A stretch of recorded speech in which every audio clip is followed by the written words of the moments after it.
అద్భుతమైన వీడియోలు ఖడ్గం మినిస్ట్రీ అనే ఈ ఛానల్లో బైబిల్కి సంబంధించిన ఇలాంటి లేటెస్ట్ వీడియోస్ అప్డేట్స్గా వస్తాయి. ఈ ఛానల్ని సబ్స్క్రైబ్ చేసుకుని వాళ్ళు సబ్స్క్రైబ్ చేసుకోండి, తెలియని వారికి షేర్ చేయండి. ఇవి సండే స్కూల్ పిల్లలకును, విశ్వాసులకును, సేవకులకును బైబిల్ని అర్థవంతంగా చదవటానికి, బోధించటానికి కూడా ఎంతగానో సహాయపడతాయి.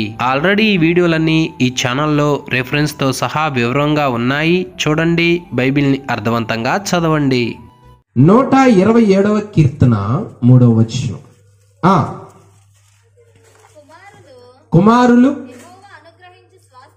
కుమారులు యెహోవా అనుగ్రహించు స్వాస్థ్యము. చాలు, గర్భఫలము దేవుడు బహుమానముగా ఇస్తా ఉన్నాడు. ఇక్కడున్న మనందరము కూడా దేవుడు మన తల్లిదండ్రులకు బహుమానంగా ఇస్తే మనం పుట్టాం. దేవుడిచ్చే గొప్ప బహుమానం గర్భఫలం. అయితే దేవుడు గర్భఫలాన్ని ఎందుకు ఇస్తున్నాడు? కుమారులను కుమార్తెలను దేవుడు ఎందుకు కలగజేస్తా ఉన్నాడు? దానికి కారణాలు ఉన్నాయి. ఎన్ని కారణాలు ఉన్నాయి అంటే 7 కారణాలు ఉన్నాయి. పిల్లల్ని ఎందుకు ఇస్తున్నాడో అంటే ఊరకి ఇవ్వట్లేదో, కారణం ఉంది. చాలా సందర్భాలలో మనం చేసే పనికైనా ఒక అర్థం ఉండకపోవచ్చు. దేవుడు చేసే ప్రతి పనికి ఒక అర్థం ఉంది. ఆయన చేశాడు అంటే అది ఆ ఉపయోగకరమైన పనే చేస్తాడు. ఉపయోగం లేని పని మాత్రం ఆయన చేయడు. ఆయన స్వరూపంలోనే మనల్ని సృష్టించుకున్నాడు అంటే 7 కారణాలు ఉన్నాయి. అందులో మొదటి కారణము ఏమిటంట? ఆదికాండము 1వ అధ్యాయము 28వ వచనంలో దేవుడు మనల్ని ఎందుకు సృష్టించాడో, ఎందుకు గర్భఫలాన్ని ఇచ్చాడో, దేవుడు వారిని ఆశీర్వదించును, ఫలించి అభివృద్ధి పొంది విస్తరించి భూమిని నిండించి. చలో, దేవుడు గర్భఫలాన్ని ఎందుకు ఇస్తున్నాడో ఇందులో మొదటి రీజన్, కారణం ఏమిటంటే హవ్వ ఆదామును దేవుడు సృష్టించిన తర్వాత వాళ్ళని ఆశీర్వదిస్తా ఉన్నాడు. ఎలాగని అంటే మీరిద్దరూ ఫలించాలి, అంటే బిడ్డలను కనాలి. ఎందుకు కనాలి? భూమిని నిండించటం కొరకు కనాలి. భూమిని ఎందుకు నిండించాలి? భూమి మీద దేవుని బిడ్డలు ఎందుకు విస్తరించాలి? ఆయా ప్రాంతం, ఆయా రాష్ట్రం, ఆయా ఊరు, ఆయా దేశాలు, ఆయా ఖండాలు ఇన్ని ఎందుకు దేవుడు పెట్టినాడు అంటే దానికి ఉపయోగం ఉన్నదే. దేవుడు కలగజేసింది ఫస్ట్ హవ్వ ఆదాము. ఈరోజు దేశ దేశాల్లో జనాభా ఉన్నారు, దేశ దేశాల్లో ప్రజలు ఉన్నారు. భూమిని నిండించండి అంటా ఉన్నాడు. ఎందుకు నిండించాలి? ఎందుకు కారణం చూడండి, అక్కడే ఇచ్చాడు. ఇర్మియా గ్రంథం 29:5. ఇండ్లు కట్టించుకొని వాటిలో తోటలు నాటి వాటి ఫలమును. చూడు, దేవుడు ఏమంటున్నాడు? మీరు భూమిని నిండించండి అంటే ఫలించండి, అంటే పిల్లల కనండి. ఆ పిల్లల కన్నా వాళ్ళు ఒక్కచోటే ఉండకూడదమ్మా. ఆయన ఇష్టం వచ్చిన చోటికి, ఆ దేశానికి, ఆ ప్రాంతానికి వాళ్ళని తీసుకుని వెళతాడు. ఆదాము ఎక్కడ ఉన్నాడో మనం ఎక్కడ ఉన్నాం. ఇద్దరు మనుషులను దేవుడు సృష్టించి వారి ద్వారా ఇన్ని దేశాలలోకి దేవుడు ఇన్ని ప్రాంతాల్లోకి, ఇన్ని రాష్ట్రాల్లోకి ప్రజలను పంపించాడు ఫలించి. అంటే ఆ ప్రాంతాల్లోనికి వెళ్ళిన వాళ్ళు అక్కడ ఏమి చేయాలి అన్నాడు అంటే ఇళ్ళు కట్టుకోండి, తోటలు నాటండి, వాటి ఫలమును భుజించండి. అది చేస్తున్నది దేవుడు. ఇళ్ళు కట్టుకోండి నరుడికి చెప్తా ఉన్నాడు. ఇప్పుడు గుంటూరులో కొంతమంది నివసిస్తున్నారు, హైదరాబాద్లో కొంతమంది ఉంటా ఉన్నారు, తిరుపతిలో కొంతమంది ఉంటున్నారు, పిడుగురాళ్ళలో కొంతమంది ఉంటా ఉన్నారు. పిడుగురాళ్ళలో ఉన్న వాళ్ళకి పిడుగురాళ్లలో ఆహారము, పిడుగురాళ్లలో ఇళ్ళు, పిడుగురాళ్లలో వస్త్రాలు, గుంటూరులో ఉన్న వాళ్ళకి అదే, ఎక్కడ ఉన్న వాళ్ళకి అదే. అంటే దేవుడు నరుని ఒక్కసాట ఉంచట్లా. ఆయన చిత్త ప్రకారము ఎవరిని ఎక్కడ పోషించాలో అక్కడ ఆహారమును, అక్కడ కట్టుకోవటానికి వస్త్రములను, అక్కడ వాళ్ళు అనుభవించడానికి భూమిలోంచి సమస్తం మెలిపించినాడు. కాబట్టి మన దగ్గర కొంత ఆహారము, మన దగ్గర కొంతమంది నివసిస్తా ఉన్నారు, పక్క ఊర్లో కొంతమంది నివసిస్తున్నారు, పక్క దేశాల్లో కొంతమంది నివసిస్తున్నారు. ఇది దేవుడి ప్రణాళిక, ఇది దేవుడి సృష్టి. ఇప్పుడు అమెరికాలో ఉన్న వాళ్ళకి కొన్ని ఆహార పదార్థాలు అక్కడ సిద్ధం చేశారు. వాళ్ళు ఎక్కడ ఉండాలంటే కుదరదు, అక్కడే ఉండాలి. వాళ్ళు పలాని దేశం వాళ్ళు అక్కడ ఉండాలి. వాళ్ళు ఏ వస్త్రాలు కట్టుకోవాలో, ఏ తిండి తినాలో, ఏ ఫలాలను అనుభవించాలో దేవుడు వాళ్ళకి నిర్ణయించి అక్కడికి పంపించాడు. గర్భఫలం ఎందుకు ఇస్తా ఉన్నాడు అంటే, ఆయన ఒక వ్యక్తిని పుట్టించుకొని పలాని ప్రాంతంలోనికి వెళ్ళి అక్కడ నువ్వు ఉండాలి బిడ్డ, పలాని ప్రాంతంలోనికి వెళ్ళి అక్కడ నువ్వు జాబు చేస్తూ, అక్కడ నువ్వు పని చేస్తూ, అక్కడ నువ్వు తోటలు నాటుతూ, అక్కడ నువ్వు కూలి పనికి వెళుతూ, ఇదిగో నా చిత్తాన్ని నెరవేర్చాలి, అక్కడ నీ కొరకు కొన్ని ఏర్పాటు చేస్తాయి, అనుభవించాలి అంటానికి పుట్టించాడు. సామాన్యంగా పుట్టించాల నరుణ్ణే. ఎక్కడ మనుషులే, పక్క దేశాల్లో మనుషులే. ఆ పక్క దేశాల్లో ఉన్న ఆహారం సపరేట్, మనకి సపరేట్. వాళ్ళకి అయి ఇచ్చాడు, మనకి వేరే ఇచ్చాడు. ఇది దేవుడి చిత్తమో, ఇది దేవుడి నిర్ణయమో, ఇది దేవుడి సంకల్పమో. అందుకనే గర్భఫలాన్ని ఎందుకు ఇస్తా ఉన్నాడయ్యా అంటే దానికి రీజన్ ఉన్నది, కారణం ఉన్నది. ఆశామాషాగా దేవుడు ఇవ్వట్లేదు. ఇల్లు కట్టుకోవాలి, నువ్వు ఆ ప్రాంతానికి పో, ఆ ప్రాంతంలో నువ్వు మొక్క నాటాలి, ఆ ప్రాంతంలో నువ్వు వ్యాపారం చేయాలి, ఆ ప్రాంతంలో నువ్వు అభివృద్ధి చెందాలి, ఆ ప్రాంతంలో పిల్లలు చదివించుకోవాలి, ఆ ప్రాంతంలో జాబులు చేపించుకోవాలి అన్న ఉద్దేశం దేవుడు ఒక్కొక్కరి మీద ఒక్కొక్క ప్రణాళిక కలిగి ఉన్నాడు. కాబట్టి ఆ ఇద్దరు నరులను సృష్టించి అనేకమైన ప్రాంతాల వాళ్ళ ద్వారా అనేకమైన సంతానాన్ని పుట్టించుకుని ఆయా ప్రాంతాలకు తీసుకుని వెళ్ళి అక్కడ ఉన్న వాళ్ళు అనుభవించేటట్లు చేస్తా ఉన్నాడు. ఇది మొదటి రీజన్. దేవుడు గర్భఫలాన్ని ఎందుకు ఇస్తా ఉన్నాడయ్యా అంటే ఆయన చిత్త ప్రకారము ఏ ప్రాంతంలో ఉన్న వాళ్ళు ఏది అనుభవించాలో భూమిలో దాచిపెట్టినాడు. కాబట్టి అక్కడికి వెళ్ళి అవి అనుభవించాలి, అక్కడికి వెళ్ళి అవి తినాలి, అక్కడికి వెళ్ళి వాళ్ళు దేవుని సంకల్పం, దేవుని చిత్తం నెరవేర్చటానికి పుట్టించుకున్నాడు. మనల్ని కూడా అంతే. మనం పుట్టక ముందు పిడుగురాళ్ళలో ఉంటామని తెలుసుకున్నావా? తెలుసుకోలేదుగా. ఎక్కడ పుట్టామో, ఇప్పుడు వివాహం అయితే కొంతమందికి వాళ్ళు ఉండేది ఒక చోట, పుట్టినప్పుడు వివాహం అయిన తర్వాత ఇంకో చోట కదా. దేవుడు ఏం చేశాడంటే ఇప్పటి వరకు ఎక్కడ ఉన్నావు, ఇక నుంచి నీ ఇల్లు అక్కడ, నీ పని అక్కడ, మీరు అభివృద్ధి చెందటం అక్కడ, మీ పిల్లలు చదివించుకోవటం అక్కడ, ఉద్యోగం అదే దేవుడు పెట్టింది. దేవుడు పెట్టింది కాదులేనా నేను ఎక్కడే ఉంటానంటే సంకల్పం కుదరదు. ఆ రోజుల్లో ఒకడే చేశాడు ఈ పని. వాడే ఎవరాడు? నిమ్రోదు.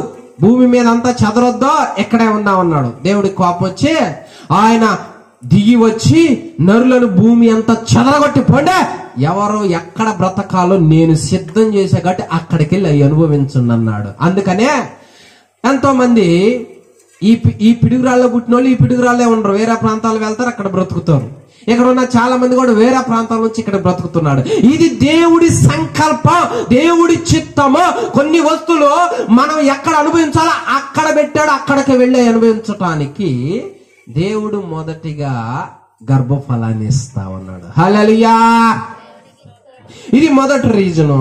రెండవ రీజన్ ఏంటంటే గర్భఫలం ఇయటానికి చూడండి, మొదటి సమూయేలు గ్రంథం 1వ అధ్యాయము 24వ వచనం.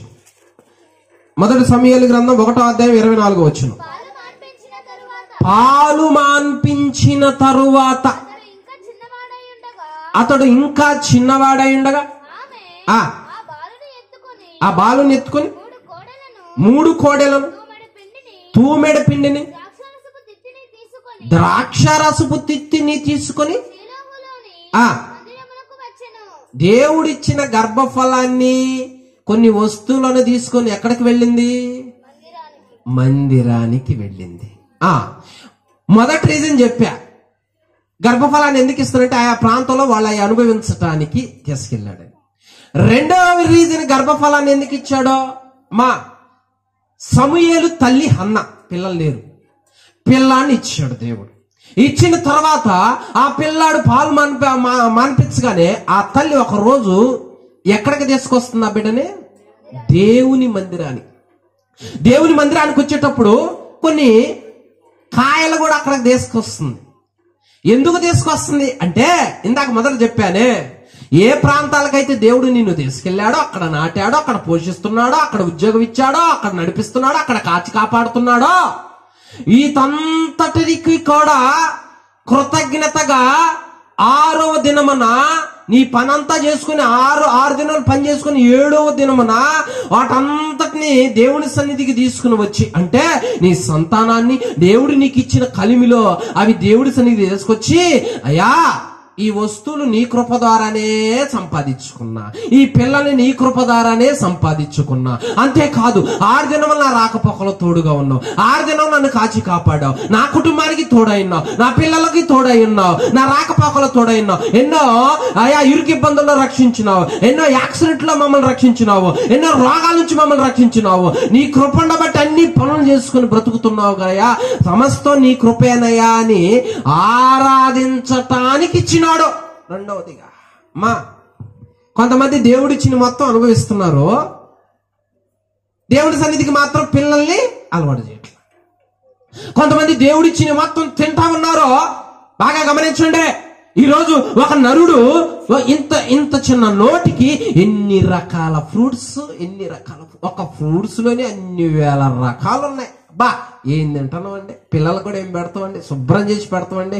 కానీ అరే ఇంత నోటిని ఆయన అంత తీపి పరుస్తున్నాడే, ఇంత నోటికి అంత మాంసాన్ని ఇస్తా ఉన్నాడే, కోరింది పెడతా ఉన్నాడే, మరి ఇంత చేసిన దేవుడు ఆయన 6 దినాలు పని చేసుకుని 7 దినాల సన్నిధానానికి వచ్చి, ఇదిగో నిన్ను తృప్తి పరిచాగా, నీ యోగక్షేమాలు చూశాగా, నీకు కావాల్సింది ఇచ్చాగా, నన్ను మరి మహింపరచమన్న దగ్గరకు వచ్చి కృతజ్ఞతాస్తుతులు చెల్లించవా, నన్ను ఆరాధించవా, ఆ దినము కూడా నువ్వు నాగబెట్టుకొని ఆ దినము కూడా తింటావా, నీ పనులు చేసుకుంటావు, తప్పు కాదు. చూడు, అందుకే లేఖనం ఏమంటున్నది, లేవియాకాండం 23వ అధ్యాయము 3వ వచనం, 6 దినములు 7 దినములు అని ఉండాలి. చూడు సరిగ్గా చదువు, 6 దినములు ఆరేనా అని మన భాషలో 7 6 దినములు, మరి 7వ దినాన వారం 7వ దినాన చూసావా, వారం నెలకి 4 వారములు, ప్రతి వారం 7వ దినాన విశ్రాంతి దినము. విశ్రాంతి దినం అంటే మాంసం తీసుకొచ్చే దిట్టంగా దీన్ని నిద్రపోవటం కాదు, పరిశుద్ధ సంఘ దినము. దేవుడు నీకు చేసిన మేలును బట్టి, దేవుడు నిన్ను కాచి కాపాడిన దాన్ని బట్టి, నీకు చేసిన ఇదిగో అనేకమైన ఆశీర్వాదాన్ని బట్టి దేవుని సన్నిధికి వచ్చి కృతజ్ఞతాస్తుతులు చెల్లించి ఆయన మహిమ పరచాలి, ఆయన స్తుతించాలి, ఆయన ఘనపరచాలి. అది కూడా ఎరగట్ల ఈ కాలంలో ఉన్న యవనస్తులు, ఈ కాలంలో ఉన్న పిల్లలు. బాగా గమనించండి, అయ్యా మాకు ఇన్ని వస్త్రాలు ఇచ్చాం, 6 దినాలు అయిపోయాయి, 7వ దినాలు ఇన్ని వస్త్రాలు, నీ కృప ద్వారా నీకు స్తోత్రం అయ్యా అని మహిమపరచడానికి బిడ్డలు అలవాటు చేస్తారంటే అలవాటు చేయట్లా. వీళ్ళన్నా వచ్చి, నాయనా నా తల్లి గర్భంలోంచి దిగంబరిగా వచ్చినారు, సమస్త వస్తువులు నువ్వు ఇచ్చావు, నన్ను ఎక్కడ నాటావు, నీకు స్తోత్రాలు అని దేవుని సన్నిధికి వచ్చి ఆయన ఆరాధిస్తామా? అది కూడా లేదండి. 7వ దినాన కూడా విశ్రమిస్తే అట్లా. నీకు గర్భఫలం ఎందుకు ఇచ్చాడు, నీకు పిల్లల్ని ఎందుకు ఇచ్చాడు, నీకు బహుమానం ఎందుకు ఇచ్చాడు? నీ డైరెక్షన్ లో పెంచడానికి కాదు. ఆదివారం వచ్చింది కదా, ఒక టూర్ వేసుకుందాం, ఆదివారం వచ్చి ఒక ఫంక్షన్ వేసుకుందాం, ఒక ప్రయాణం చేద్దాం, ఒక ఆట ముచ్చట్లోకి వెళ్ళిపోదాం, ఒక రెస్టారెంట్ కి వెళ్దాం, ఒక తాగుడికి వెళ్దాం, ఇదిగో అనేకమైన ఆట పాటలోనికి వెళ్దాం, జల్సాలకు వెళ్దాం అంటానికి కాదు గర్భఫలాన్ని ఇచ్చింది. ఎందుకు ఇచ్చాడో? 6 దినముల కాచి కాపాడాడు కనుక 7వ దినం వచ్చి ఆయన ఆరాధించు. సమూయేలు తల్లి చేస్తుంది ఆ పని. సమూయేలు తల్లి, అయ్యా నీ కృపనారానే ఇదిగో ఈ బిడ్డ, ఇదిగో ఈ వస్తువులు, నీకు చదువు ఇచ్చాడు, 6 దినాలు కాచి కాపాడాడు, రాకపోకలో తోడున్నా, నీ కృపను బట్టి బ్రతికి ఉన్నా, చదువుకుంటున్నా, జాబ్ చేసుకుంటున్నా, ఇది నీ కృపే స్తోత్రమయ్యా అని ఆరాధించినావా? ఆయన వాక్యం విన్నావా? ఆయన మాటని నెరవేర్చినావా? ఆయన చిత్తాన్ని ఖచ్చితంగా పాటించామా? ఇది లేదు. సమస్తం ఆయన ఇచ్చింది పుచ్చుకుంటున్నావు, అనుభవిస్తున్నావు, తింటున్నావు, ఆయన దగ్గరికి రావటం అంటే ఆజ్ఞ అతిక్రమిస్తున్నాం. ఆజ్ఞ అతిక్రమం ఏమైతుంది? పాపం. పాపానికి జీతం మరణం. అందుకనే ఈ కాలంలో ఎదిగే బిడ్డలకి దేవుని వాక్కు బాగా అలవాటు చేయాలి, మొక్కలోనే అలవాటు చేయాలి. సమస్తం భూమిలో నుండే ఇస్తున్నాడు దేవుడు. అందుకే పిల్లల చేత జ్ఞానవాక్కు చెప్పిస్తుంది. ఈ వస్తువు ఎక్కడి నుంచి వచ్చిందంటే మా నాయన కష్టపడ్డాడు వచ్చిందంటారు. వీళ్ళకి తెలియదు. మరి వీళ్ళకి మీ నాయనకి ఆ జ్ఞానం ఇచ్చింది ఎవరు, ఆ శక్తిని ఇచ్చింది ఎవరు, వెళ్ళి వచ్చిపోయేటప్పుడు కాపాడుతుంది ఎవరు? ఆయన కాచి కాపాడే నా బిడ్డలు ఆహారం లేకపోతే, వస్త్రాలు లేకపోతే ఇబ్బంది పడతారు, నివాసం లేకపోతే ఇబ్బంది పడతారు అని అన్ని ఇచ్చి, వస్తువులు జ్ఞానం ఇచ్చి కట్టుకునే స్తోమతనిచ్చాడు గట్టి అన్ని చేసుకుంటున్నాం మనం. ఆయన లేకపోతే మనం ఏం చేయగలుగుతాం? అందుకని గర్భఫలం ఎందుకు ఇస్తున్నాడో తెలుసా? నీ సొంత డైరెక్షన్ లో పెంచడానికి కాదో, మన ఇష్టం వచ్చినట్లు ప్రణాళికలు పెట్టడం కాదో, దేవుని సన్నిధికి దూరంగా ఎక్కడో మందిరం లేదు, ఏం లేదు, దూర ప్రాంతాలు హాస్టలేసి ఇక చదివిస్తా ఉంటారు. బైబిల్ లేదు, ప్రార్థన. ఏం చేయాలి మరి ఆ చదువు? ఏం చేయాలి ఆ చదువు? క్రైస్తవుడు లోకపరంగా జీవించేవాడు కాదు. నీకు ఎందుకు ఇచ్చినాడు బహుమానం ఆలోచించు, నీకు పిల్లలు ఎందుకు ఇచ్చినాడు ఆలోచించు. వాళ్ళ ఆలోచించి ఆయన నా సన్నిధిలో పెంచు, నా బోధలో పెంచు అన్నాడు దేవుడు. అంతేకాని వాళ్ళని వదిలేసి లేకపోతే నీ ఇష్టం వచ్చినట్లు పెంచు అంటానికి దేవుడు ఇవ్వలా. పుట్టినరోజు వస్తే కేక్ కోసి, కొత్త వస్త్రాలు, ఇంటికి రంగు, అందరిని పిలవటం, ఏట కొయ్యటం, మాంసం కూర పెట్టడం, నిజంగా ఇన్ని చేస్తా ఉన్నవే. ఆరవ దినాన దేవుడు సన్నిధి అసలు అది ఉంది, అసలు ఉందా? ఎవరిస్తున్నారు అవన్నీ? ఆయన ఇస్తా ఉన్నాడు. మహింపరచాల్సింది ఎవరినే? తల్లిదండ్రుల్ని. గణపరచాల్సింది ఎవరినే? లోకస్తుల్ని. పిలవాల్సింది ఎవరినే? స్నేహితుల్ని. వాళ్ళందరిని పిలిచి వాళ్ళ చేత పొగిడించుకొని ఫోటోలు దిగి అన్ని చేసి అందరికి మహిమ వస్తుంది. కానీ అసలు సృష్టించిన ఆయనకి, గర్భఫలం ఇచ్చిన ఆయనకి మహిమ రావట్లేదే. వినండి, తల్లి గర్భంలో ఒక శిశువు ఎదగాలంటే ఎవరి వల్ల సాధ్యమైంది? ఎంత కష్టంతో కూడుకున్న పని. రూపురేఖలు అంత అద్భుతంగా ఆయన సృష్టించి బహుమానం ఇస్తా ఉంటుంటే నా బలం వల్ల కాదా ఆయన ఇచ్చాడు అని దేవుని అలవాటు చేయటం, సృష్టికర్త కన్న తండ్రిని తెలియపరచటం నేర్చుకోవాలి. అందుకే సమూయేలు తల్లి హన్నా కుమారుణ్ణి తీసుకుని వస్తుంది, దేవుడి సన్నిధిలో పెడతా ఉన్నదే. దేవుడి సన్నిధికి కుమారుని తీసుకొని వచ్చి, ఇదిగో ఇది నువ్వే ఇచ్చావు ప్రభువా అనగానే ఆ కుమారుడంట ఏం చేస్తున్నాడు? ఇప్పుడు చూడండి ఏం చేస్తున్నాడంట ఆ కుమారుడు. 28వ వచనం, నేను ఆ బిడ్డను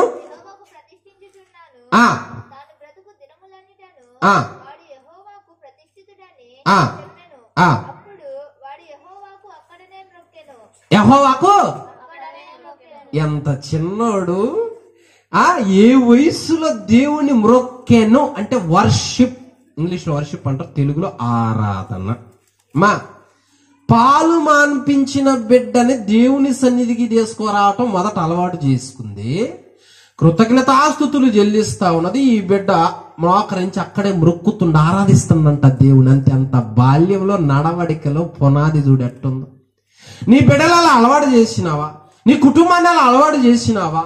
మనం ఎవరిచ్చింది అనుభవిస్తున్నాం, ఎక్కడికి వెళుతున్నాం, ఎవరిచ్చింది తింటున్నాం, ఎవరిని మహింపరుస్తున్నాం, ఎవరిని గణపరుస్తున్నాం. ఆయన ఇచ్చి నీ కట్టుకుంటున్నావు, తింటున్నావు. లోకాన్ని గణపరుస్తున్నాం, లోకాన్ని హెచ్చిస్తా ఉన్నాం, లోకాన్ని పొగుడుతా ఉన్నాం. మహిమపరచాల్సింది ఎవరినే? దేవుణ్ణి మహింపరచాలి, దేవుని ఘనత చెందించేటట్లు చేయాలా. దేవుడు హైలైట్ కావాలా ప్రతి కుటుంబంలో, ప్రతి పిల్లల్లో. మరి ఎవరు హైలైట్ అవుతున్నారు? సినిమాలో హీరో హైలైట్ అవుతున్నారు. ఆయన కోసమే వస్త్రాలు చింపుకొని ప్రాణాలు పోయేటట్లు సినిమాలకు పోతున్నారు వీళ్ళు.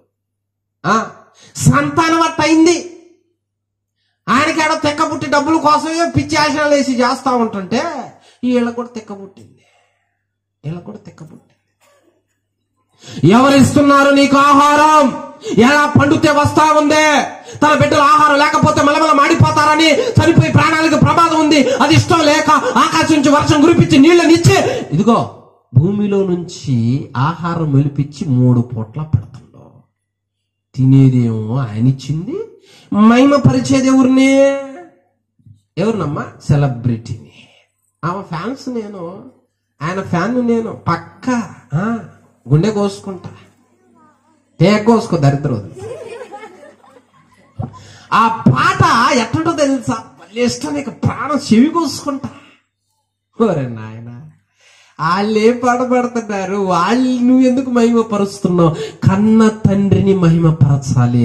వాడుకుంటున్న ప్రతి వస్తువు ఆయన కృపతో ఇచ్చాడంట. ఆయన గర్భఫలం ఇచ్చా నా బిడ్డలకి, పిల్లల్ని ఇచ్చా, మరి వస్తువులు ఇవ్వాలిగా, ఇచ్చాడు. మరి రామ్మ 6 దినాలు పని చేసుకున్నావుగా, నేనే కాపాడిందిరా, నా దగ్గరకు వచ్చి తండ్రి ఇదే నీకు స్తోత్రం స్తోత్రం అంటే ఎంత సంతోషిస్తాడు, ఎంత ఆనందిస్తాడు.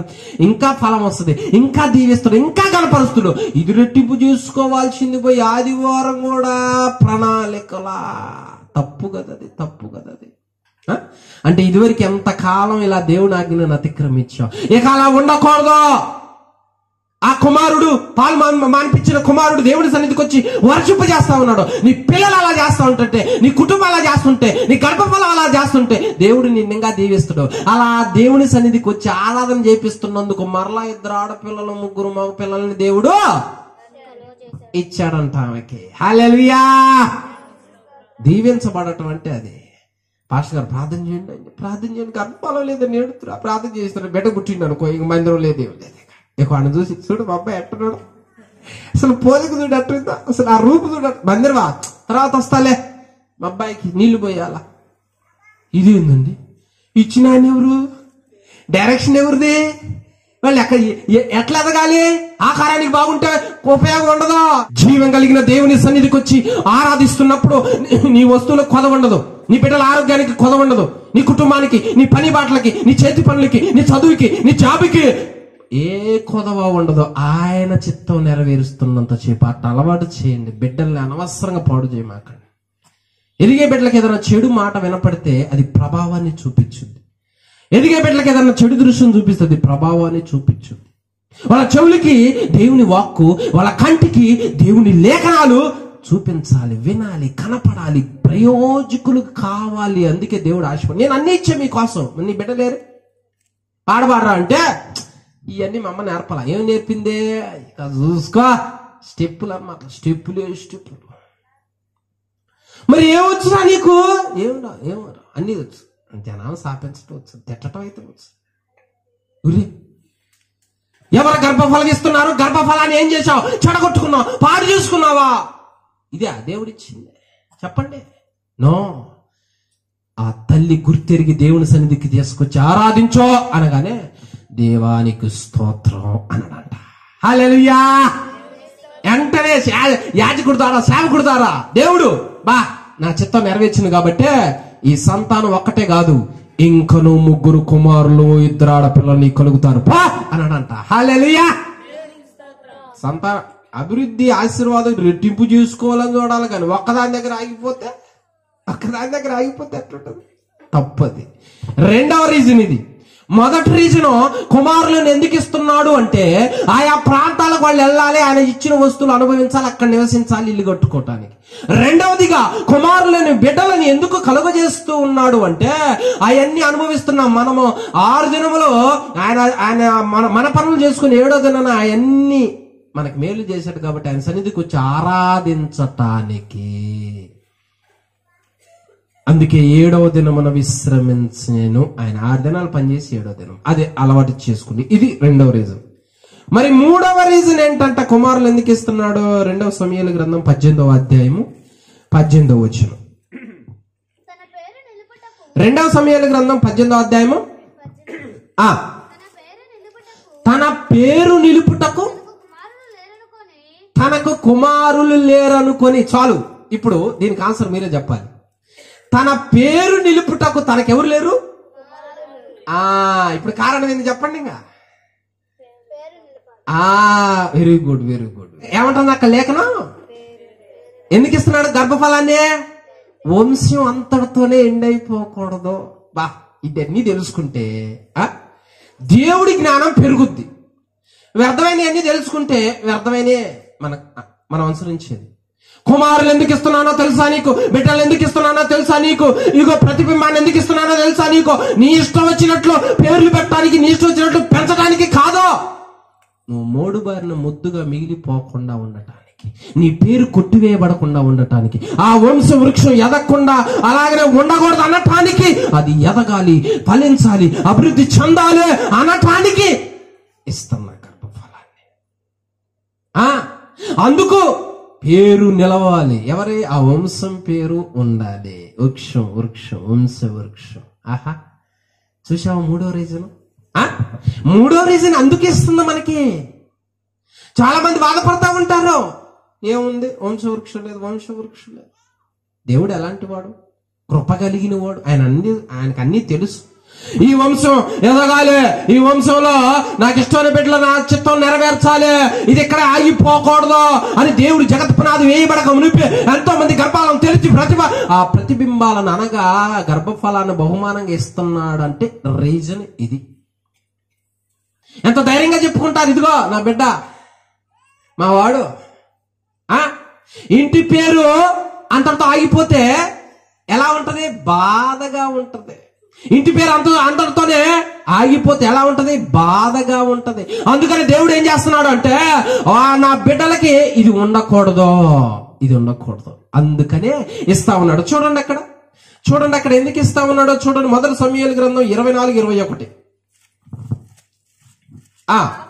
కాబట్టి నా తరువాత నా సంతతి వారిని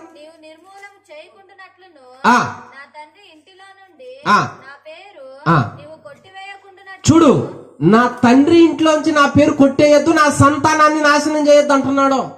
అమ్మా, ఈరోజు మన తల్లిదండ్రులకి మనల్ని ఒక బహుమానంగా ఇచ్చాడు కాబట్టి ఇప్పుడు ఆ ఇంటి పేరు ఏమైతుంది?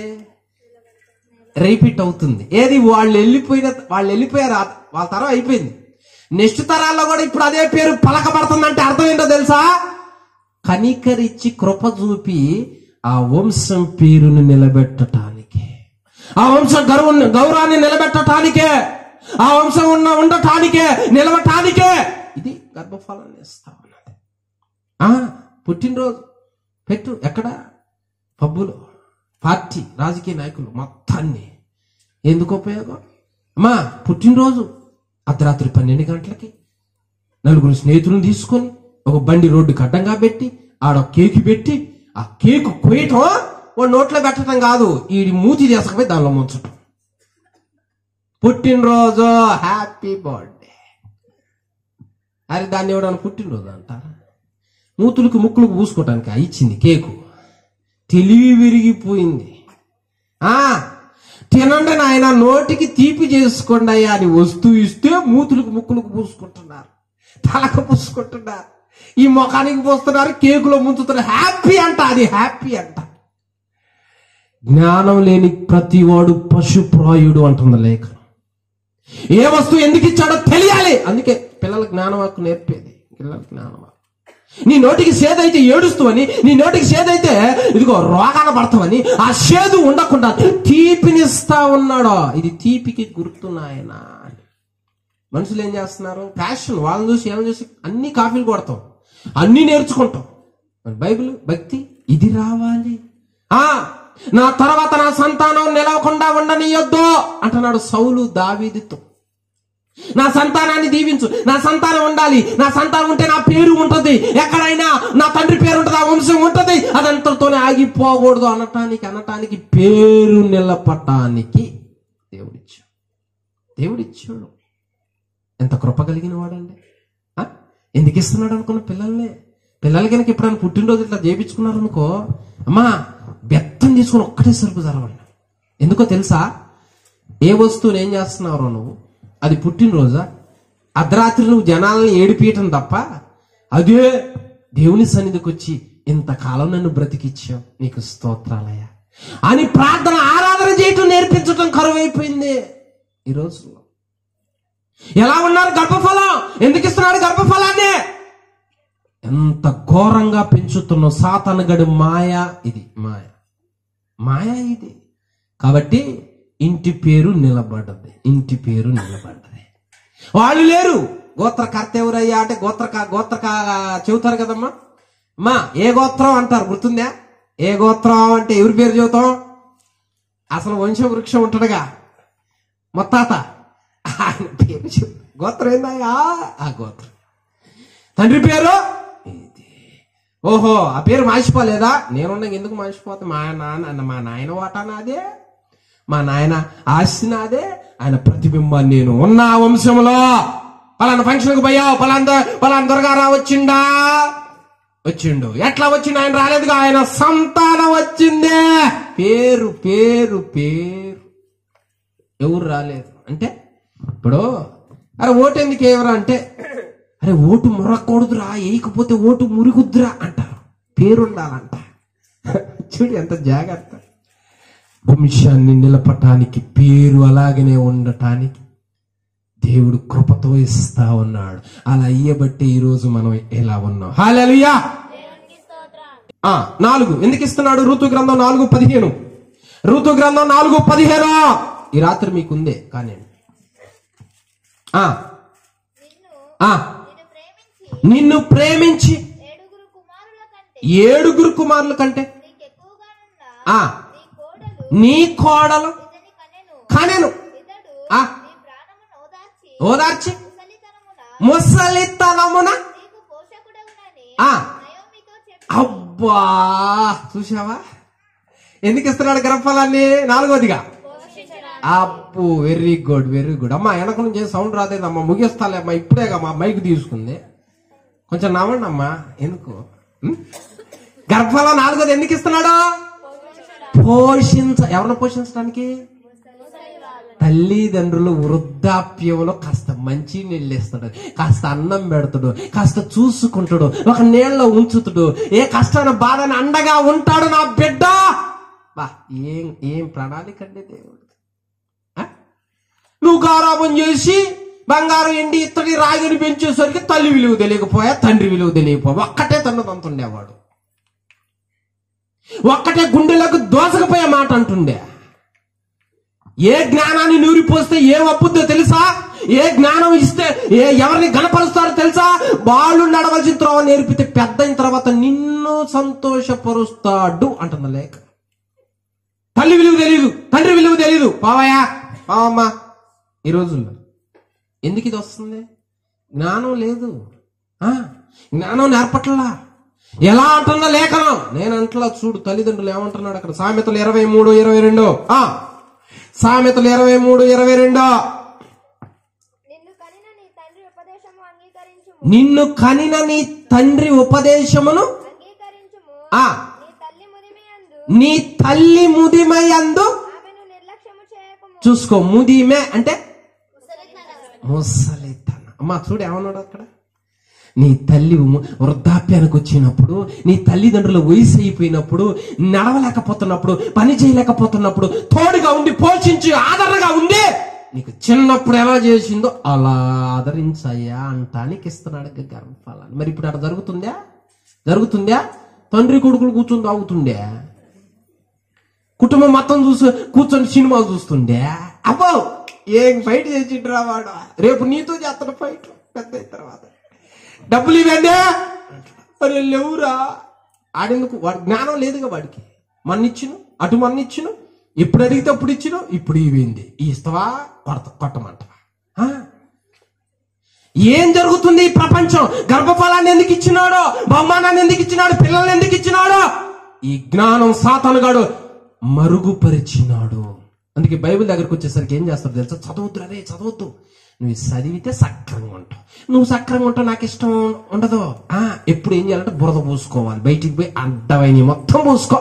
నీకెందుకో ఆస్తి వేంది నాయన, ఇల్లు వేంది నాయన, పెద్దోడికి ఎక్కువిచ్చిన నాయన, వాళ్ళకి ఎక్కువిచ్చిన అడుగుతురు. కానీ వృద్ధాప్యంలో ఆదరణగా ఉంటాడా, చూసుకుంటాడా, ప్రేమగా ఉంటాడా, ఆ తల్లిదండ్రులు అండగా ఉంటాడా అంటే అలా ఉండకపోబట్టే ఎంతో మంది తల్లిదండ్రులు వృద్ధాప్యంలో రోడ్ల మీద వదిలేసి, అనాథ శరణాలలో వదిలేసి ఇలా బతుకుతా ఉన్నారు. వాక్యం నేర్పితే పిల్లలు ఎలా బ్రతకాలో పెద్దోళ్ళు అన్నీ ఉన్నాయండి, అన్నీ ఉన్నాయి. ఏం చదివినావు అమ్మా? ఎంబీబీఎస్ చదివిందంట. ఎంబీబీఎస్ ఆ ఫ్యాషన్ చూపియాలిగా. మరి ఆ ఎంబీబీఎస్ చదివిన ఫ్యాషన్ చూపియాలి. చేతులు షాట్ అంతా చెల్లి ఎట్ట పట్టుకుంటుంది. చెల్లి ఎవరు ఫోన్ చేయరు, ఒట్టిదే ఎట్ట పట్టుకుంటుంది. అమ్మా టైట్ వస్త్రాలు వేసుకుంటా, ఎందుకంటే నేను ఫ్యాషన్ చదువు చదివా కాబట్టి గుర్తు అనమాట. అది తల్లిదండ్రులకి ఎత్తిపోస్తావా? షట్ పని వాళ్ళని పెడతా. ఎవరిని పెడతా? నీ తల్లి చిన్నప్పుడు అట్లా చేసిందా? చిన్నప్పుడు చేసింది అట్లా? పనులను పెట్టిందా? పెట్టదు. ప్రేమ ప్రేమ ప్రేమ. ఈ సాతానుగాడు, ఈ యుగ సంబంధమైన దేవత మన మనోనేత్రాలకు గుడ్డితనం కలగజేసింది కాబట్టి తల్లిదండ్రుల దగ్గరికి వృద్ధాప్యంలో రాము, వాళ్ళకి సేవ చేయము, వాళ్ళ రుణం తీర్చుకోము, వాళ్ళని అలాగనే నిర్లక్ష్యం చేస్తాం. అందుకే నీ తల్లి ముదమేయందు, నీ తండ్రి ముదమేయందు నిర్లక్ష్యం చెయ్యొద్దు. దేవుడు ఎందుకు ఇస్తున్నాడు అనుకున్నావు? గర్భఫలాన్ని ఎందుకు ఇస్తున్నాడు అనుకున్నావు? ఇప్పుడు వయసులో ఉన్నా కాబట్టి చెంగు చెంగుని తిరుగుతున్నావేమో. రేపు అదే వృద్ధాప్యం ఎవరికి వస్తుంది? మనకి. అప్పుడు పరిస్థితి ఏంది? ఎవరు ఏది విత్తుతాడో అదే మనకు ఆదరణ. మనం ఆదరిస్తే ఆ దీవెన మన మీదకి వస్తుంది, మన సంతానం ఆదరిస్తుంది. కనుక ఇక్కడున్న ప్రతి ఒక్కరు జ్ఞాపకం చేసుకోండి, నిన్నెందుకు ఇచ్చాడు బహుమానంగా తల్లిదండ్రుల కంటే వృద్ధాప్యంలో చీచా అనకుండా వాళ్ళకి తోడుగా ఉంటామని, వాళ్ళని ఆదుకుంటామని. ఎటు వెళ్తారు, ఎక్కడికి వెళ్తారు, ఏం చేస్తారు? శక్తి లేదు, బలం లేదు, కంటి చూపు మందగించింది, శరీరం ముడతపడిపోయింది, ఇదిగో నడువులు వంగిపోయాయి, వల్ల కాదు. దిక్కెవరప్పుడు? ఆదరించే వాళ్ళు ఎవరప్పుడు? బిడ్డలు ఆదరించాలి, అంతేగా. ఇప్పుడు జీతానికి పెట్టి నువ్వు పనేమా? పనామే. పనైనా పనే. దులుపుకొని వెళ్ళిపోతాడు. పనోళ్ళే. ఎందుకు ఇస్తున్నాడు గర్భఫలం? రక్త సంబంధం కాబట్టి. మా తల్లి మా అమ్మ అన్న ప్రేమతో చేస్తారు గర్భఫలం ఇచ్చేది. అందుకే తల్లిదండ్రులు కూడా చిన్నప్పుడు ఆ కుమారుడు, నిజంగా నేను చాలా మందిని చూసా, వాళ్ళు అక్కడ అన్నది ఏంటంటే, వాడు చిన్న వయసులో మనమూత్ర విసర్జన అక్కడే విసర్జన చేస్తే అసలు ఏ మాత్రం చెయ్యని కూడా అందో. ఎంత ప్రేమతో తీసేస్తుందో. ఆ ప్రేమలు ఏమైపోయినాయి? పెరిగేసరికే, పెద్ద అయ్యేసరికే చీ. అందుకే కదండి ఎంతమంది తల్లిదండ్రులు ఎంత ఏడుస్తా ఉంటారు. కొంతమంది రోడ్డు మీద వదిలిపెట్టి పోతారంట. ఎందుకంటే ఇంటా అలాంటిదిగా, ఇంటా వచ్చి దులుపుద్ది అనమాట. ఒక దులుపుద్ది. ఆయన ఏం చేస్తారు? ఆ దులుపుకి ఎటో పోయి పడతాడు. రేపు అదే సిచ్యువేషన్ ఎవరికి వస్తుంది? ఇద్దరికి వస్తుంది.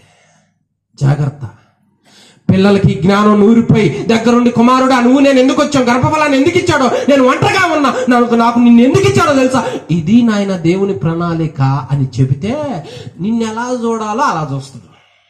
నువ్వు అవన్నీ అలవాటు చేయకుండా ఫ్యాషన్లో, మేకప్లో, లోకపరంగా మొత్తం తిరణాల గంగిరెద్దులాగా అలంకరించి పెట్టినావు అనుకో, ఇక వాళ్ళు ఏమి నేర్చుకుంటారు? నీట్గా తయారైన వాళ్ళు, మేకప్లు తయారైన ఇంకెందుకు చేస్తారు? ఇంక వాళ్ళు అవన్నీ చేయండి, అవసరం డబ్బే వస్తా, ఎవడన్నా వచ్చి చేస్తారు. ఎంతమంది తల్లిదండ్రులు ఎంత బాధపడుతున్నారో తెలుసా? ఏంది ముసలాయన దగ్గర దుర్వాసన, ఏమి దగ్గర దుర్వాసన? చిన్నప్పుడు నీ దగ్గర రాలేదా అంటాడు దేవుడు. పాత జ్ఞాపకాలు గుర్తు తెచ్చుకో, నీ చిన్నతనం, నీ బాల్యం గుర్తు తెచ్చుకో. నువ్వేం చేశావు? నీ తల్లి ఏమన్నది? చీ అన్నలా ఒక్కరోజు కూడా నేను వదిలి ఉండలా. ప్రేమండే.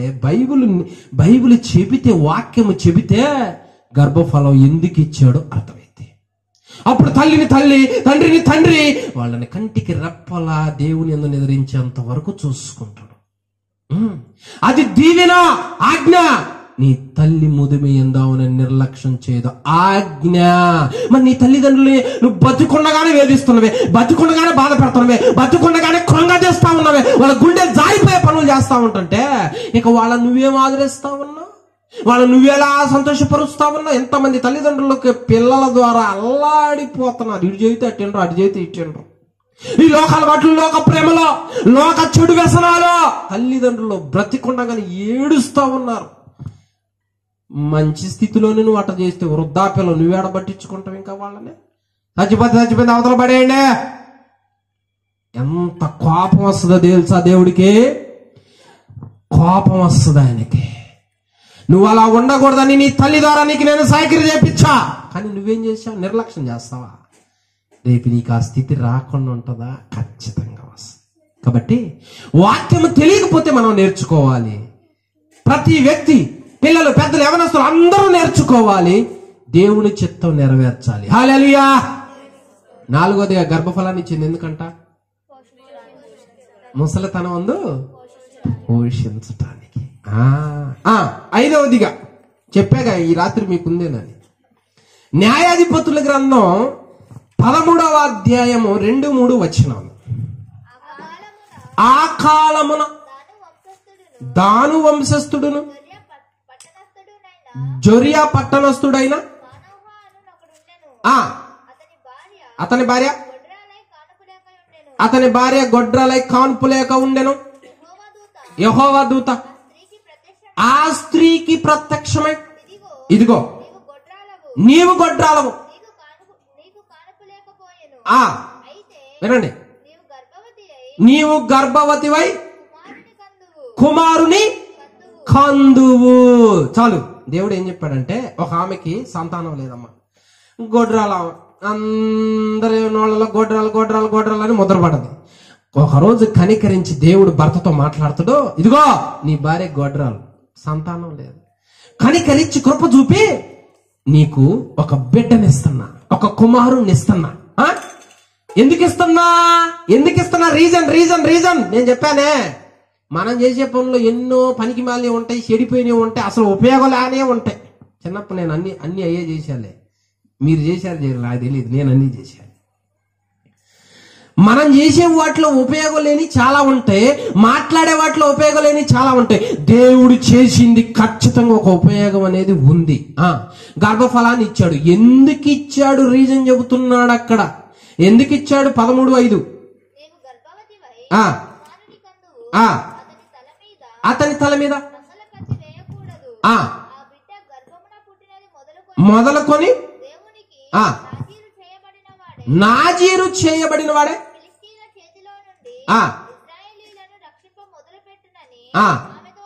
హల్లెలూయా. ఎందుకు ఇస్తున్నాడు ఈ గర్భఫలాన్ని? బంధకాలలో ఉన్న వాళ్ళని విడిపించటానికి ఎన్నుకున్నాడమ్మా. ఇస్తున్నాడు. చూడు, ఒక్కొక్క బిడ్డల్ని, ఒక్కొక్క సంతానాన్ని, బహుమానాన్ని ఎందుకు ఇస్తున్నాడో తెలుసా? ఒక్కొక్క వ్యక్తి ద్వారా ఒక్కొక్క పని ఉంది, ఒక్కొక్క గర్భఫలం ద్వారా ఒక్కొక్క ప్రణాళిక ఉన్నది. 5వదిగా గర్భఫలాన్ని ఎందుకు ఇస్తున్నాడో తెలుసా? ఎంతో మంది ఇదిగో సాతానుగాడు బందీలైపోయి దురలవాట్లో ఉండి నరకానికి పాత్రులుగా ఉంటే, వాళ్ళ మీద వాడు సింహాసనం వేసుకొని ఉంటే, మందిరాలకు రానియకుండా, ప్రార్థన చేయనీయకుండా పాతాళానికి తీసుకొని వెళ్ళిపోతా ఉంటుంటే, వాడితో పోరాడి, అంటే ఈ వాక్యం వాళ్ళకి చెప్పి, ఈ సత్యం చెప్పి, వాళ్ళని దేవుని వైపు నడిపించడానికి, ఆ దుష్టుడి చేతుల నుంచి విడిపించడానికి, ఆ దెయ్యాల సామ్రాజ్యం, ఆ చీకటి సామ్రాజ్యం నుంచి విడిపించటానికి ఎన్నుకున్నాడంట, పుట్టిస్తున్నాడంట బిడ్డలను కొంతమందిని. హల్లెలూయా. అంటే ఇక్కడ ఉన్న మనందరం ఎవరు వాక్యం చెబితే వచ్చాము మందిరాలకి? ఎవరో ఒకళ్ళ ద్వారా దేవుడు చేశాడుగా కార్యాలను. వాళ్ళను పుట్టించుకొని లోకంలో ఉన్న మనల్ని ఏం చేశాడు అంటే రక్షించుకున్నాడు. గర్భఫలాన్ని ఎందుకు ఇస్తా ఉన్నాడో? నీ పిల్లల్ని ఎందుకు ఎన్నుకుంటున్నాడు? నీ కుటుంబాన్ని నీ పిల్లల్ని ఎందుకు రమ్మంటున్నాడు? వాళ్ళ ద్వారా కొంతమందిని రక్షించటానికే, వాళ్ళ ద్వారా కొంతమందిని కాపాడటానికే. నీ చేతులు లోకంలో తిరుగుతున్నాడు, రక్షణ లేదు కుమారుడా. నేను ఎందుకు పుట్టించుకుని, ఎందుకు గర్భఫలం ఇచ్చారు తెలుసా మీ తల్లిదండ్రులకి? వాళ్ళకి వెళ్ళి నువ్వు స్వార్థ చెప్పాలి, వాళ్ళని రక్షించాలి. ఇది నా ప్రణాళిక, ఇది నా భారం, ఇది నా చెత్త, నేను అందుకే నిన్ను పుట్టించుకున్నా, ఆ పని చేయి అని దేవుడు చెబుతున్నాడు. ఎప్పుడు ప్రార్థనేనా, ఎప్పుడు మందిరమేనా అనేవాళ్ళు లేకపోలేదు. అసలు మందిరానికి వెళ్ళి ఎవరు నశించిపోతున్నా నాకెందుకులని పట్టనట్లుగా ఉన్న వాళ్ళు లేకపోలేదు. ఎవరికి ఉపయోగం వీళ్ళ వల్ల? నీ కుటుంబం పాపాలు ఉండిపోతే నిన్ను ఒక్కడిని పిలుచుకున్నాడు, తల్లిదండ్రులకు గర్భఫలం ఇచ్చిదిగో నిన్నెందుకు పుట్టించుకున్నా తెలుసా? నీ ద్వారా ఆ కుటుంబాన్ని రక్షించటానికి, నీ ద్వారా ఫిలిష్తీయుడనే సాతాను వెళ్ళగొట్టడానికి, వాళ్ళకి రక్షణ ఇవ్వటానికి నిన్ను పుట్టించుకున్నాడు. మరి మనం ఏం చేస్తా ఉన్నాం? మన పరిస్థితి ఏంటి? మన స్థితి ఏంటి? ఎవరిని రక్షిస్తున్నాం? ఎవరిని దేవుని వైపు నడిపిస్తా ఉన్నా? మన పుటకి, మన బ్రతుకి ఒక అర్థం ఏమిటి? ఒక్క వ్యక్తినైనా బాగు చేసి దేవుని వైపు నడిపించామా?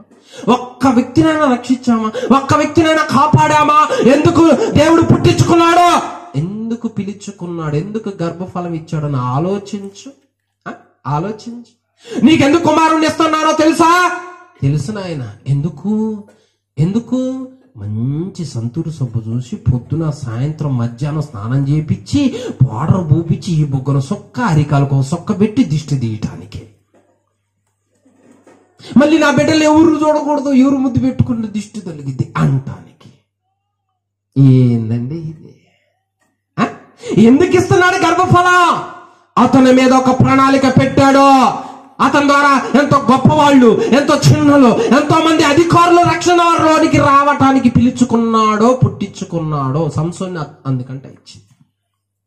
చాలా మంది నేను ఎందుకు పుట్టించుకున్నాడు దేవుడు? దేవుని పని చేయాయా, దేవుని ప్రణాళిక నెరవేర్చాయా, కొంతమందిని రక్షించాయా, నువ్వు మందిరానికి పోతున్నావు, పాడుతున్నావు, భారం కలిగి ఉండయా, పట్టించుకోకుండా ఉండొద్దయ్యా. దేవుడు ప్రాణం ఇచ్చింది ఎందుకో తెలుసా? అనేక ఆత్మల కొరకు మనల్ని ఎన్నుకుంది, నిన్ను పుట్టించుకుంది ఎందుకంటే కొంతమందిని రక్షిస్తావనయ్యా. ఇది నేర్పుకోవాలి. అంతేగాని అందరు చెడిపోతుంటే మనం కూడా వాళ్ళలో కలిసిపోతే ఉపయోగం ఏముందంటే? ఆలోచించండి. నీ బిడ్డ ఎవరికి ఉపయోగపడుతున్నాడో, నీ కుమార్తె ఎవరికి ఉపయోగపడతా ఉన్నదే? పాటలు పాడుద్దా, ప్రార్థన చేసిద్దా, వాక్యం చదువుద్దా, క్రమం తప్పకుండా మందిరానికి పోద్దా? ఇది చేస్తా కొంతమందినైనా వాక్యం చెప్పి దేవుని వైపు నడిపించవచ్చు. ఇవన్నీ ఏమీ లేవు. మరేంటి? ఎందుకు? ఇంకా గర్భఫలం ఎందుకు ఇచ్చాడో చూడు. లేఖనం ఏమంటున్నదో ఎందుకు ఇచ్చాడు? ఆమోసు గ్రంథం 2వ అధ్యాయం 11వ వచనం. నేను ముగించబోతున్నా. ఆమోసు గ్రంథం 2వ అధ్యాయం 11వ వచనం. మరియు మీ కుమారులలో చూసుకో, దేవుడు ఏమంటున్నాడు? మరియు మీ కుమారులలో కొందరిని ప్రవక్తలుగాను, మీ యవ్వనులలో కొందరిని నాకు నాజీరులుగాను హల్లెలూయా. ఏమంటండి అక్కడ? మీ కుమారుల్లో కొందరిని ఏం చేశాడంట? అమ్మా వినండి. మీ కుమారుల్లో కొందరిని ఏం చేశాడంట? ప్రవక్తలుగా. కొంతమందిని నాజీరులు అంటే ప్రత్యేకంగా ఉండేవాడు, లోకంతో కలిసేవాడు కాదు. వ్రతం, దేవుని చిత్తం నెరవేర్చడానికి పుట్టిన వ్యక్తి ఆ వ్యక్తి. అంటే కొంతమందిని దేవుడు సువార్త చెప్పి రక్షించడానికి ఎన్నుకున్నాడు, కొంతమంది సేవకి ఎన్నుకున్నాడు, అందుకిచ్చాడు గర్భఫలం. నువ్వు ఇది కుమారుడా, నీ ప్రణాళిక వద్దు, నీ ప్రణాళిక వేరు, ఇది నువ్వు నా సేవ చేయాలి, కొంతమంది రక్షించాలి. ఎందుకు ఇస్తున్నాడు గర్భఫలం? అరే నీ మీద దేవుడి చిత్తం ఇదయ్యా, నీ మీద దేవుడి చిత్తం, దేవుని ప్రణాళిక ఇదయ్యా, కనీసం అవగాహన కూడా లేదా? ఆలోచించు. కొంతమంది ఎవరస్తులు పాడుతూ ఉంటే మంచి కృపిచ్చాడు వాళ్ళకి, ఆ టాలెంట్ గుర్తించట్లా. పిల్లలకి ఈ కాలంలో పిల్లలు ఎంతో మంది తెలివి కల్లో వాళ్ళు, గొప్ప జ్ఞానాన్ని అయితే ఇచ్చాడు కానీ గుర్తించి బయటికి లాగట్లా. చదువురా అని ఏమి కేర్ తీసుకుంటారో, ఎట్లా కొడతారో, ఎంత ఉంటుందో. పొద్దునే లెగుస్తారమ్మా చేది స్కూల్కి కాలేజీకి పంపించడానికి, మందిరానికి మాత్రం పొద్దున్నే లేగరు. ఎందుకంటే ఏముంది మందిరం మళ్ళనేవాడు. స్కూల్ అంటే మరి డబ్బులు కడుతున్నావు, చదువుకోవాలి, ఉద్యోగం రావాలి, మంచి కట్నం రావాలి, బాగా బతకాలి. కాబట్టి మందిరానికి పోతే ఏముంది? దేవుని భయం ఉందా? ఎవరి భయం ఉంది? ఉద్యోగ భయం ఉందా? స్కూల్ భయం ఉందా? ఏ భయం ఉందంటే మనకి? దేవుడు ఎందుకు ఎన్నుకున్నాడో తెలుసా? మీ కుమారుల కొందరు నేను ఎన్నుకున్నా, ప్రత్యేకంగా నా సేవకి నేను పిలుచుకున్నా, నా పని చేయాలి, వాళ్ళు నా పనిలో వాళ్ళు ఉండాలి, కొందరిని రక్షించడానికి ఎన్నుకున్నాను. ఇది గుర్తించాలి అంతే. ఏ వస్తువుని ఎందుకు ఇచ్చాడో ఆ పనికే వాడాలి. ఆ పనికి వాడకుండా ఇంకొక పనికి పెట్టినాం అనుకో, ఫెయిల్ అయిపోద్ది. ఎంతో మంది జీవితాలు ఈరోజు ఫెయిల్ కావడానికి కారణం అదే. హల్లెలూయా. ఎన్ని అయిపోయినాయి? 5 అయిపోయినాయి. లేట్ చేయకుండా నేను 2 చెప్పి ఈ రాత్రి మిమ్మల్ని ముగించాలని అనుకోవట్లా. నాకు ఎందుకు అసలు వదిలిపెట్టాలని అనిపించట్లా, ఇంకా చెప్పాలని అనిపిస్తానే ఉన్నది. అమ్మా ఏం చేస్తారు? ఇంటికి పోయి వాక్యం రాదండి. వాక్యం అమ్మా అరిచేవండి, నాకు లేని బాధ కూర్చొని ఉండేవాళ్ళం, మీకెందుకు చెప్పరాదండి? హల్లెలూయా. అందరు గట్టిగా చెప్పండి, నిద్రపోద్ది. హల్లెలూయా. ఆహాహాహా, అందరి ఫేసులు ఎంత నవ్వు కనపడుతుంది. ఈ నవ్వు మనం కలకాలం ఉండునుగాక. ఆమేన్. 6వది కాదు, గర్భఫలాన్ని ఎందుకు ఇస్తున్నాడు? లూకా సువార్త 1వ అధ్యాయం 13వ వచనం. లూకా సువార్త 1వ అధ్యాయం 13వ వచనం. జకరియా భయపడకుము, వినబడినది. ఎలిజబెత్ నీకు కుమారుని కనును, అతనికి ఒక యోహాను. చూడు, జకరియా ఎలిజబెత్ అనేవాళ్ళు ఆ కాలంలో ఉన్నారు, వాళ్ళకి పిల్లలు లేరు. అమ్మా పిల్లలు లేకపోయేసరికి చూడండి వాడికి తర్వాత చూద్దరు కానీ అట చూస్తే ఏం ఉపయోగం లేదు, ఇది వాక్యం వింటే ఉపయోగం ఉంటుంది. ఇదిగో ఆ రోజుల్లో ఎలిజబెత్ జకరియాకి పిల్లలు లేరు. కానీ దేవుడి సేవ ప్రార్థన చేస్తానే ఉన్నారు. ఒకరోజు దేవదూత జకర్యాకు ప్రత్యక్షమయ్యి నీకొక కుమారుణ్ణి ఇస్తా, అతనికి యోహాను అని పేరు పెడతావు అనగానే దేవుడు చెప్పిన మాట నెరవేరింది. నెరవేరిన తర్వాత ఆ బిడ్డ ఇంచుమించు 30 సంవత్సరాల ఈడు మంచి యవ్వన దశకు వచ్చేసరికి ఎట్లా ఉన్నాడు అనుకున్నావు? నెంబర్ 1 తాగుబోతుంది అనుకున్నారా? నెంబర్ 1 తిరిగిపోతుంది అనుకున్నా? గాంధీనగర్ ఈ ఎస్టీ కాలనీ మొత్తం ఆడే జరగొట్టేవాడు అయింది అనుకున్నారా? కొంతమంది అంతే, మొత్తం వాళ్ళేమంటే ఉరికే నాయకుడుగా. మరి నాయకుడు అన్ని దురలవాట్లు బాగా నేర్పిస్తుండే, దగ్గరుండి మందు పోపిస్తుండే. ఆ కుమారుడు 30 సంవత్సరాల వయసుకి ఏ రేంజ్ లో ఉన్నాడు చూడు. లేఖనం ఏమంటుందో మనకి. యోహాను సువార్త 5వ అధ్యాయం 35వ వచనం. యోహాను సువార్త 5:35. అతడు మండుచు హల్లెలూయా. ఎట్టన్నాడంట?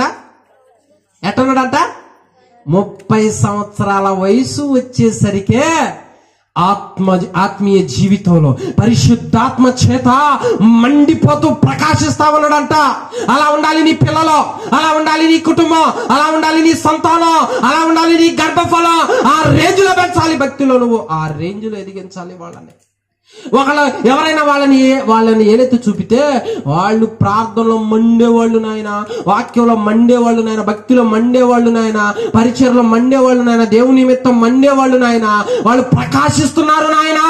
ఇదిగో నశించిపోయే బ్యాచ్ అట్ట చెప్పాలి పిల్లల గురించి. ఆ సాక్ష్యం ఇవ్వాలి. ఏ సాక్ష్యం?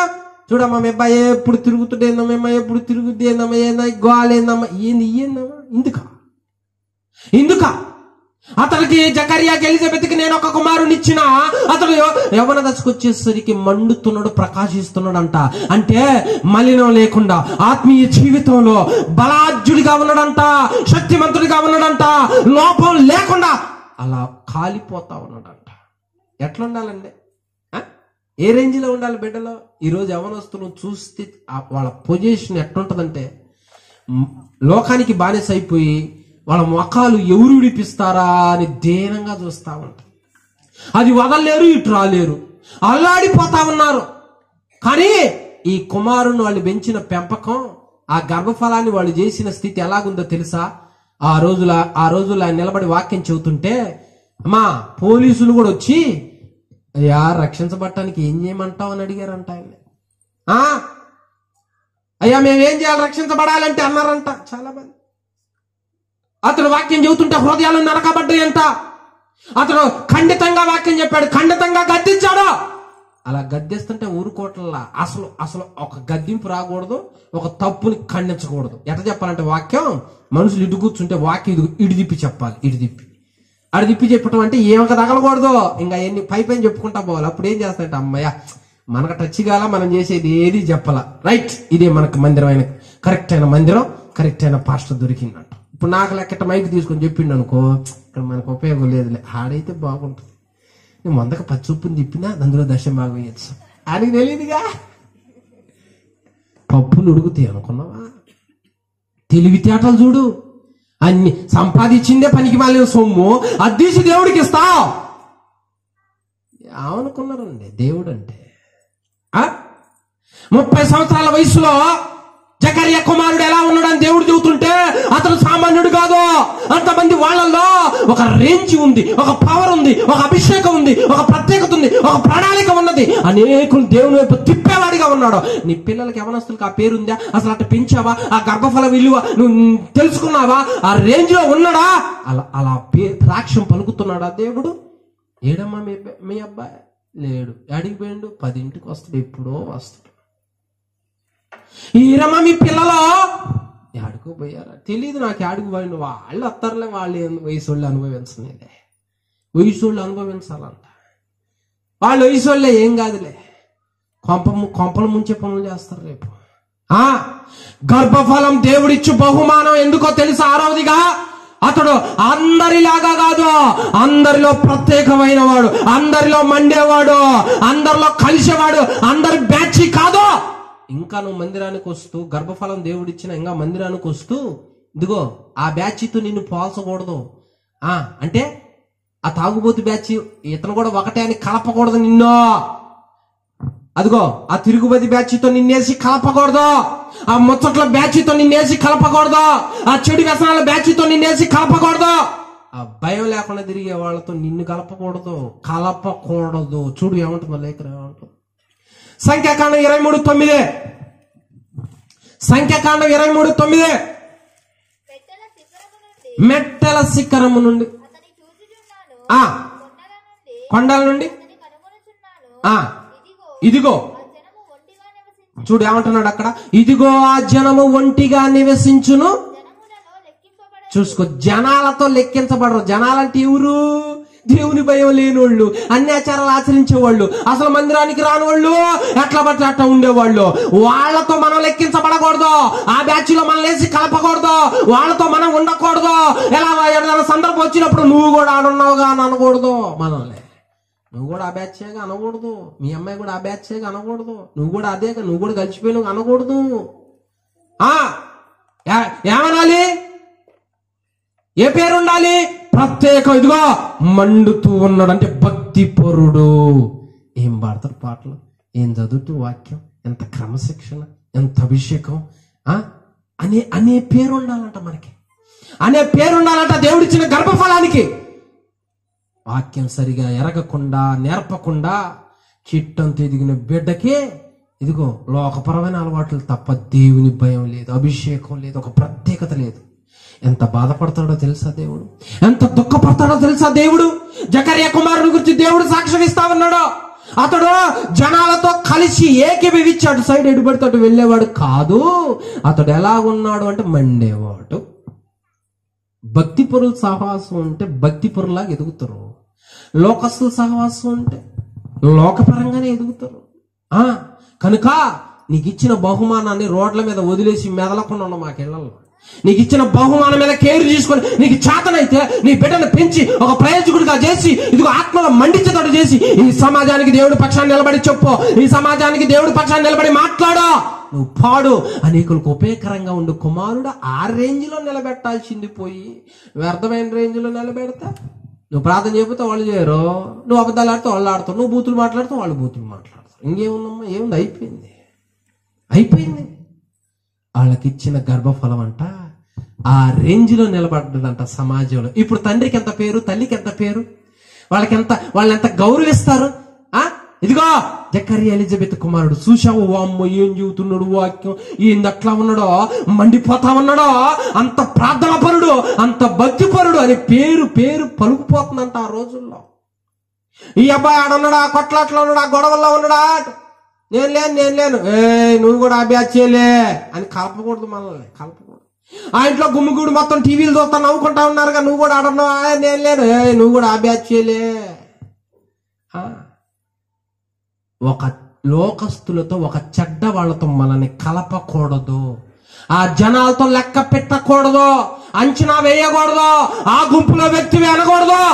దేవుని బిడ్డ సపరేట్ మండుతూ ఉండేవాడు, ప్రకాశిస్తూ ఉండేవాడు. ఇది బహుమానం ఇచ్చేదందుకు. ఆలోచించండి ఎంత మోసం చేస్తున్నాడు సాతాను. ఇక చివరిగా గర్భఫలాన్ని ఎందుకు ఇస్తాడో 7వ మాట చెప్పి నేను మిమ్మల్ని ముగించి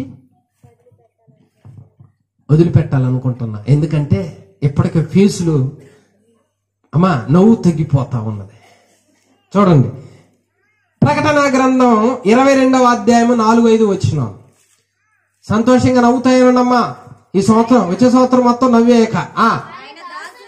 ఆయన దాసులు ఆయనను సేవించుచు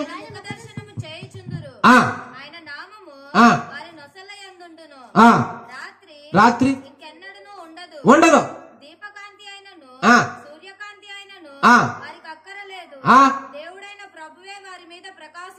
హల్లెలూయా.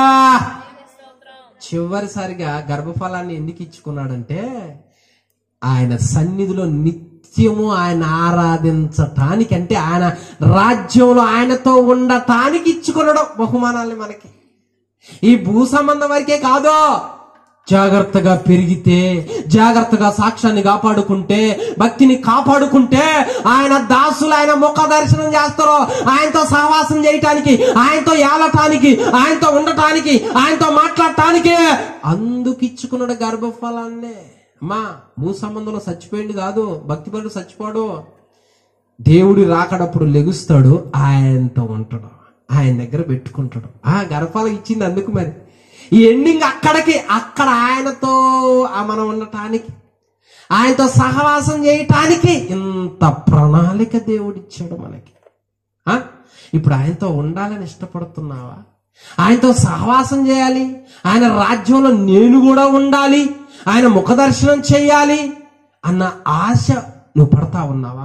లేకపోతే ఈ భూ సంబంధికులు వాళ్ళతో సహవాసం చేసి ఈ భూ సంబంధికుడుగానే మిగిలిపోతావా? ఆలోచించు. ఎంతమంది తల్లిదండ్రులు గర్భఫలాలు వేస్ట్ కంటే నరుక్కోవటం, సంపుకోవటం, పొడుసుకోవటం, అన్యాయాలు, అక్రమాలు, యాక్సిడెంట్లు, వాటన్నిటిలో గర్భఫలాలు పాతాళాన్ని చచ్చిపోయి పాతాళానికి పోతున్నారు. మరి రక్షణ లేకపోతే మరి అంతేగా. చెప్పు, నీ బిడ్డ బాప్తిజం తీసుకోవాలా, నీ కుమార్తె తీసుకోవాలా, ఎడికి పోవాలి ఇప్పుడు వాళ్ళు? నువ్వు ఎట్లా పెంచుతున్నావు? ఆ గర్భఫలం ఎందుకు దేవుడు ఇచ్చాడు అంటే, ఇదిగో నా బిడ్డ అక్కడ బాగా ఎదిగి నా దగ్గరికి ఇక రావాలా, ఇక అసలు చోటుకు వచ్చి నా దగ్గర ఉండాలి, నా దగ్గర నివసించాలి, నాతో ఉండాలి, నా ముఖ దర్శనం చేయాలి. అంత పెట్టుకున్నాడు ఆయన మన మీద ఆశ. అంత ఇచ్చుడు మనకి కృపని, అంత ఆశపడ్డాడు, అందుకే ప్రాణాన్ని ఇచ్చాడు, అందుకే భూమి మీదకి వచ్చాడు, నిన్న అవమానాలు భరించినాడు. ఎందుకో తెలుసా? మనం ఆయనతో ఉండటానికి, ఆడికి మనం చేసుకోవటానికి. ఇంత విలువ దేవుడు మనకిస్తే నువ్వు నాశనం అయిపోను అంటే అట్ట. నీకంత బరువు అయిందే మరి? ప్రాణాన్ని ఇచ్చిన ఆయనకి బరువు కాలేదుగా మరి? చెప్పు. ఎనడజెత్తావో అది ఏంది అసలు? అదేంది నాకు అర్థం కావట్లా. నా దగ్గర ఉండటానికి నేను నీకిచ్చి పెంచు అంటే నువ్వేంది ఇప్పుడే చావంటున్నావు? సైతాన్ మాటలేందుకు? అర్థమైందా? ఎవరితో ఉండాలని కోరుకుంటున్నావు నువ్వు?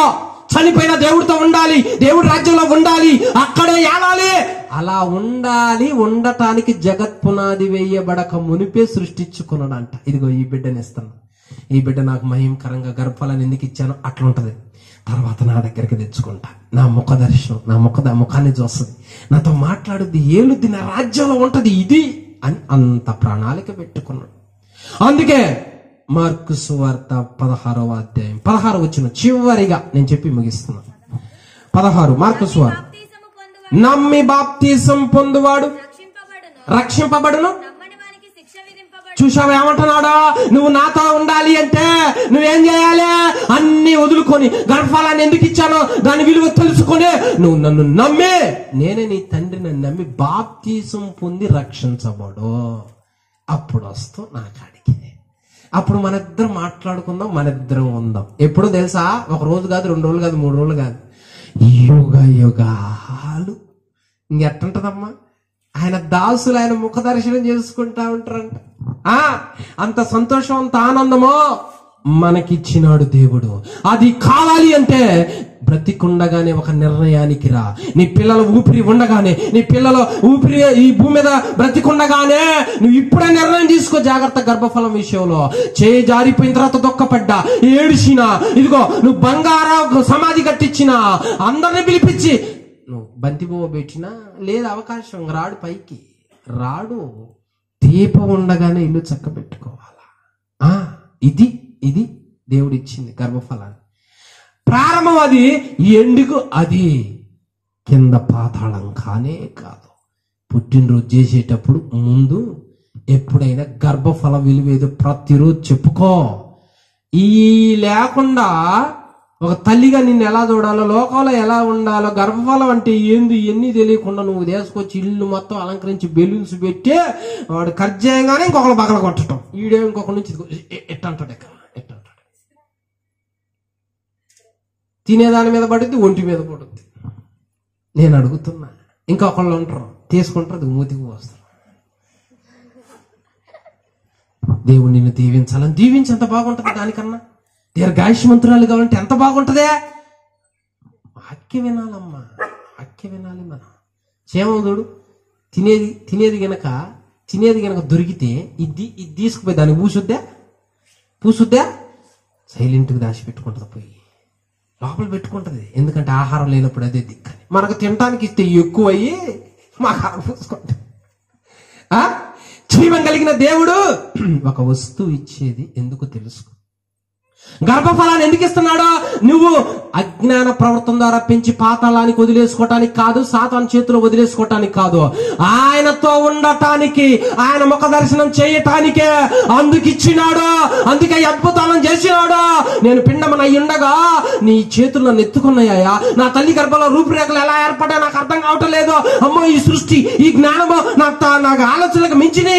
ఇది నేను ఆలోచిస్తుంటే నా మైండ్కు తట్టట్లేదు ప్రభు, ఎంత అద్భుతం అని దావీదు చెబుతున్నాడు. ఆ రోజుల్లో వణుకు పడుతుంది. నువ్వు నన్ను తయారు చేసిన విధానము, నా తల్లి గర్భంలో నీళ్ళు ఏమిటి, దానిలో నన్ను తయారు చేయటం ఏంటి, దానిలో నేను ఊపిరితో ఉండటం ఏంటి, అక్కడ ఉన్నప్పుడు నీళ్ళలో ఊపిరితో ఉన్నా, బయటకు వచ్చిన తర్వాత 3 నిమిషాలు ఊపిరి నీళ్ళలో ఉండలేకపోతున్నా. తల్లి గర్భంలో నీళ్ళలోనే అంతసేపు ఉన్నాం, 9 నీళ్ళు 10 నీళ్ళు, బయటికి తీసిన తర్వాత నీళ్ళలో పెడితే 3 నిమిషాలు ఉండలే. అంత అద్భుతం అది. గర్భఫలం అంటే ఏమనుకున్నా? అందుకే బహుమానం. అర్థమైందా? బహుమానం. ఆ బహుమానం నిర్లక్ష్యం చేయొద్దు. ఆ బహుమానం తర్వాత నా దగ్గరికి రావాలి, మేమిద్దరం మాట్లాడుకోవాలి. ఇది దేవుని ప్రణాళిక. ఇది దేవుని ప్రణాళిక, గర్భఫలం. అందరికీ వందనములు. ఖడ్గం మినిస్ట్రీ వీడియోలకు సంబంధించిన బుక్కు ప్రింట్ అయి సిద్ధముగా ఉన్నది. మొదటి బుక్కు ఈ కనిపించే 30 అంశాల మీద ఉన్నది. కావలసిన వారు ఈ నెంబర్కు కాల్ చేసి ఆర్డర్ చేసుకొనగలరు. బైబిలులోని ఆదికాండం నుంచి ప్రకటన గ్రంథం వరకు ఉన్న 1126 కఠిన పదాలు రిఫరెన్స్ తో సహా వాటి అర్థాలు గల బుక్ కావాల్సిన వారి క్రింది నెంబర్లకు కాల్ చేయండి. ఖడ్గం మినిస్ట్రీ అనే ఈ ఛానల్ ని వీక్షిస్తున్న మీ అందరికీ మా వందనములు. ఈ ఛానల్లో బైబిల్ కు సంబంధించి ప్రతి కఠినమైన పదాలకు అర్థాలు వస్తాయి. కాబట్టి ఈ ఛానల్ ను సబ్స్క్రైబ్ చేయండి, లైక్ చేయండి, కామెంట్ చేయండి, షేర్ చేయండి.